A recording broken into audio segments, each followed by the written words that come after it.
Eleanor Voss Sorry had we're a late, rule: darling. never let No anyone problem, we see her just cry started. in public. Hi, the pasta's She had yummy. built her empire, a $4.2 billion skincare and wellness company, on the foundation of composure, precision, and an iron will that had carried her through 2 recessions, a hostile takeover attempt, and the kind of boardroom wars that would have broken most people twice her size. She wore her strength like a second skin. But on a rainy Thursday evening in downtown Chicago, sitting across from her 8-year-old son in a white tablecloth restaurant called Maison Laurent, Eleanor Voss came dangerously close to breaking her own rule. It started with a little boy at the corner table. She almost didn't notice him.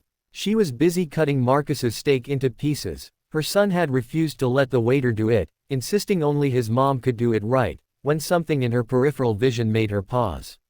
Across the dining room, pressed against the far wall near the service corridor, sat a man who looked completely out of place. He was young, maybe 30, wearing a faded blue button-down shirt that had been ironed carefully but still showed the ghost of old creases. His hair was combed. His shoes, she could tell even from a distance, had been polished. He was trying. That much was obvious. He was trying so hard it almost hurt to look at him. Beside him sat a little girl, no older than 5, wearing a yellow dress with white daisies on it. She had 2 pigtails and a gap where her 2 front teeth should have been, and she was coloring a paper kid's menu with the kind of total concentration that only small children can achieve. Every few seconds the man would look at her and smile, and Eleanor recognized that smile instantly because she had worn it herself, the smile you put on when you are quietly terrified and you refuse to let your child see it. Mom. Marcus was tugging at her sleeve. You stopped cutting. Sorry, baby. She resumed cutting, but she kept watching. A waiter approached the corner table, and the man leaned forward and spoke to him quietly. The waiter nodded and walked away. A minute later he came back and leaned down, saying something softly. The man's face shifted, just slightly, just enough, and he nodded once in the stiff, careful way people nod when they are absorbing news they were already halfway expecting. He picked up the menu again and studied it. Then he set it down and pointed at something near the bottom, the children's section, Eleanor guessed, and the little girl looked up from her coloring and nodded enthusiastically, pigtails bouncing, completely unaware that anything was wrong. Eleanor felt something tighten in her chest. She had been that child once, 30 years ago, in a different city and a different kind of restaurant, a diner, actually, with sticky booths and a broken jukebox, sitting across from her own father who was counting quarters under the table while pretending to read the specials. She had been too young to understand then. She understood now. Marcus, she said, keeping her voice casual, do you remember what we talked about last month? About using the things we have to help people. Marcus looked up. He was a serious kid, thoughtful in the way that sometimes made Eleanor forget he was only 8. He had her eyes, dark brown, always watching. You said it's the whole point, he said. Of working hard. You said making money is just the tool, not the thing. She nodded. That's right. She glanced toward the corner table again. See that man over there with the little girl? Marcus turned his head and looked. The little girl had just held up her drawing for her father to see, a lopsided house with a sun in the corner, and the man was applauding silently, mouthing the words so beautiful. With such genuine delight that a woman at the next table actually smiled watching him. Yeah, Marcus said. I'm going to do something, Eleanor said. And I need you to not make a big deal out of it, okay? I need you to just sit here and finish your dinner like nothing's happening. Marcus considered this with his usual gravity. Okay, he said. Then he picked up his fork. Eleanor signaled their waiter, a young man named David who had been attentive all evening. When he came over she spoke to him quietly, her back angled so the man across the room couldn't see her face. She asked David to bring her the check for table 14, the corner table, and to add whatever they ordered, the full meal, dessert included, anything they wanted, to her own bill. She told him to tell the kitchen to bring the little girl whatever she pointed to on the menu, no questions, no limits.